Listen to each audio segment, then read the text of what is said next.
या out of the phase है, और अक्यूस्टिक मोड में वो जो दोनों एटम्स हैं वो ऑसिलेशन इन फेज करते हैं। Okay, for the case of acoustic mode let's first analyse that कि ये मोशन इनके एम्पलीट्यूड में जो मोशन है वो किस तरह से आएगी। हमें पता है कि ये जो हमने एम्पलीट्यूड असाइन किए थे, if you do not remember I will just show you के प्रीवियस जो मैंने डायग्राम बनाई थी उसमें कहीं मैंने इनको एम्पलीट्यूड भी असाइन किए थे। Just wait a bit, was that monatomic? Here is a diatomic, और इस diatomic में ये मैसेज थे। यस, दिस इक्वेशन, ये देखिए m1 मैस को हमने असाइन किया था कि इसका एम्पलीट्यूड जो है वो म्यू एस होगा, और m2 का जो एम्पलीट्यूड है वो वी एस है। तो यही चीज़ मैंने आगे लिखी थी। And we also have calculated in expression से हम फोर्सेस जो हुक्स लॉ अप्लाई करके उसके बाद सॉल्यूशन गेस करके एक इक्वेशन निकाली थी हमने, ये वाली इक्वेशन निकाली थी कि yes 2c minus omega square, और ये 5a और 5b इक्वेशन है। इन्हीं से फिर नेक्स्ट हम होमोजेनियस सॉल्यूशन निकाले थे। बहरहाल इस वक्त इन इक्वेशंस को आप माइंड में रखिए कि ए इक्वेशन ये है और बी इक्वेशन ये है। इसमें जो म्यू है, this amplitude is corresponding to your mass m1, और ये जो v है this is corresponding to your displacement associated with mass m2। Okay,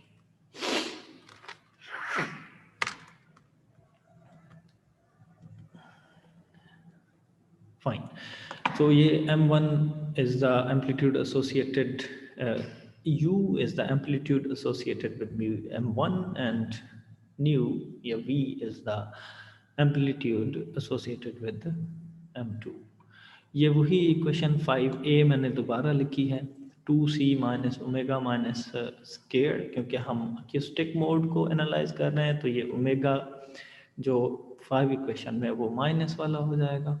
lower omega m1 mu minus c v 1 plus exponential iota k a is equal to 0, right. तो अब ये करिए कि इस इक्वेशन को जस्ट रीअरेंज करें, और mu over v will be given by, ये इधर होके प्लस हो जाएगा इक्वेशन की राइट साइड पे, और mu over v is given by this expression. At k is equal to 0, at k is equal to 0, remember, just note that कि ये चीज़ हम जो k 0 पे कैलकुलेट करना चाह रहे हैं, हमें पता है कि वहाँ जो ओमेगा है वो 0 को करस्पॉन्ड कर रहा था। k 0 पे एक्यूस्टिक मोड के केस में ओमेगा 0 को करस्पॉन्ड कर रहा था। अगर आपको याद हो, ये जो ग्राफ बनाया था ये के 0 पे ओमेगा अक्यूस्टिक मोड में 0 को करस्पॉन्ड कर रहा है। सो ये जो चीज़ है ओमेगा माइनस 0 हो जाएगा यहाँ, तो डिवीजन में 2c बच जाएगा। और यहाँ अगर आप देखें तो k is 0, that means exponential power 0 is 1। So 2c over 2c ये चीज़ आपस में कैंसिल होके mu over v is equal to 1 या mu is equal to v। अब ये क्या चीज़ शो कर रही है कि दोनों एम्पलीट्यूड जो है वो आपस में इक्वल है। एक अगर लाइटर एटम अपवर्ड मूव करता है तो हेवियर एटम भी उसके साथ अपवर्ड मूव करेगा at k is equal to 0, both are just in phase to each other, right, amplitude is same. And this is exactly what we defined for the acoustic mode के जो atom है वो एक जैसी motion करते हैं। हालांकि वो नेक्स्ट जो है प्रोपोगेशन के परपेंडिकुलर है, तो वो उसको हम ट्रांसवर्स और लॉन्गिट्यूडनल के केसेस में डिवाइड कर रहे थे। बहरहाल हम एक जनरल अक्यूस्टिक मोड को देख रहे हैं, तो ये mu is equal to v is here indicating that कि both atoms at k is equal to 0 are oscillating identical to each other, right? Fine. अब ये चीज़ तो हमने ओरिजिन पे कैलकुलेट करी है। व्हाट इफ़ कि हम जो ओसिलेशन है उसको इसकी बाउंड्री पे देखना चाहें।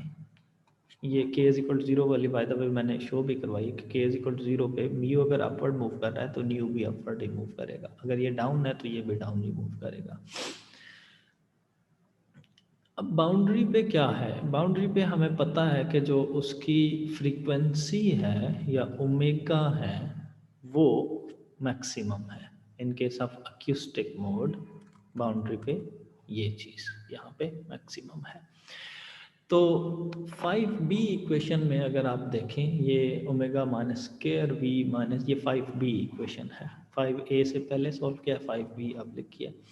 तो यहाँ इसको जस्ट रीअरेंज करें, v over mu is given by this expression.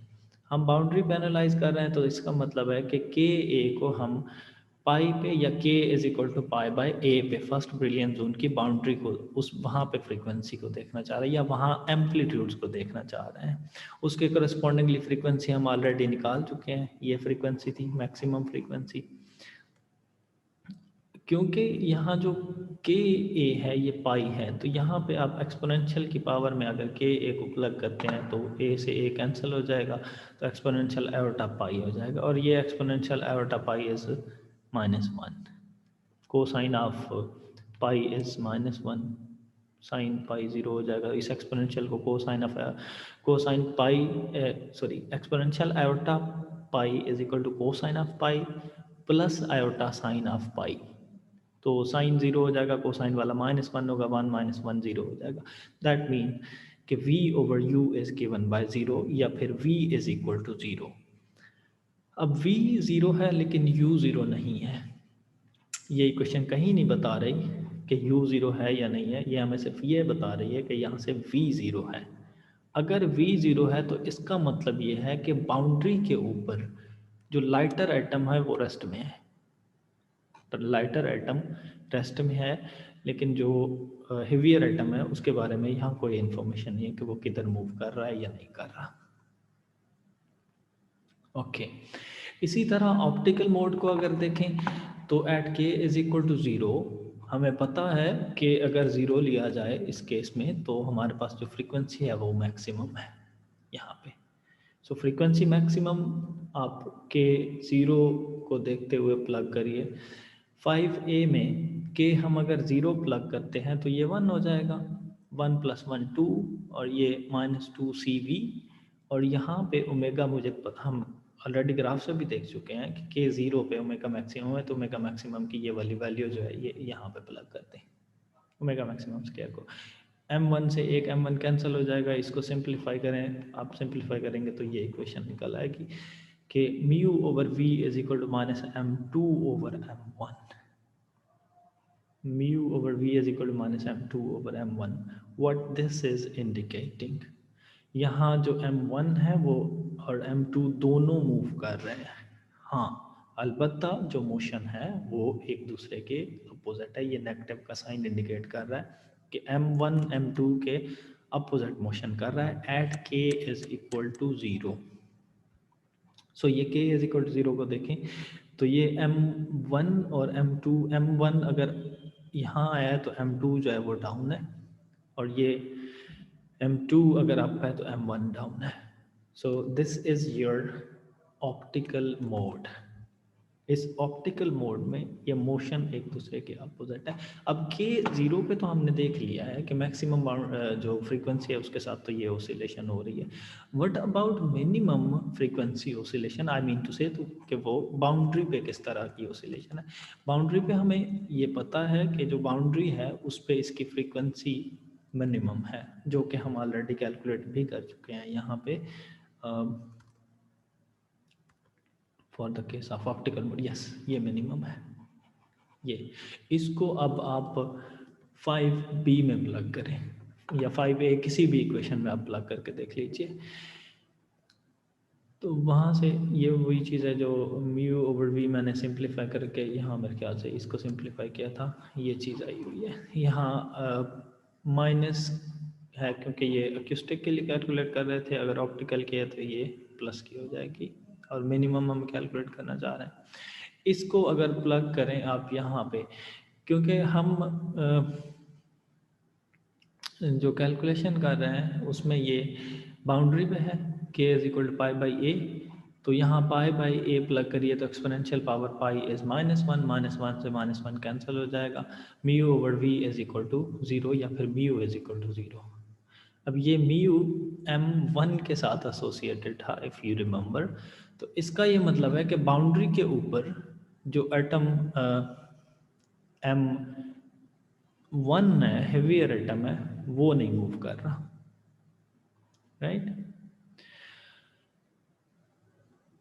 सो यहाँ जस्ट टू कंक्लूड दैट कि हमने किया क्या है अब तक। अक्यूस्टिक ब्रांच में इसकी फ्रीक्वेंसीज कैलकुलेट की हैं कि मिनिमम फ्रीक्वेंसी क्या होगी, मैक्सिमम फ्रीक्वेंसी क्या होगी। मिनिमम फ्रीक्वेंसी हमें पता है कि अक्यूस्टिक के केस में k इज इक्वल टू 0 पे है, मैक्सिमम फ्रीक्वेंसी यहाँ है। इस रिलेशन में हम सारी चीज़ों को प्लग करते गए तो रिजल्ट आ गया हमारे पास। इसी तरह ऑप्टिकल के केस में भी हमने मिनिमम और मैक्सिमम कैलकुलेट किया। फिर हम एनालाइज करना चाह रहे थे कि क्योंकि ये फ्रीक्वेंसीज़ में कुछ डिफरेंस आ रहा है, फ्रीक्वेंसी जो है वो एक मैस पे डिपेंड कर रही है, दूसरी मैस पे नहीं कर रही, तो इसमें कुछ डिफ्रेंशिएशन है।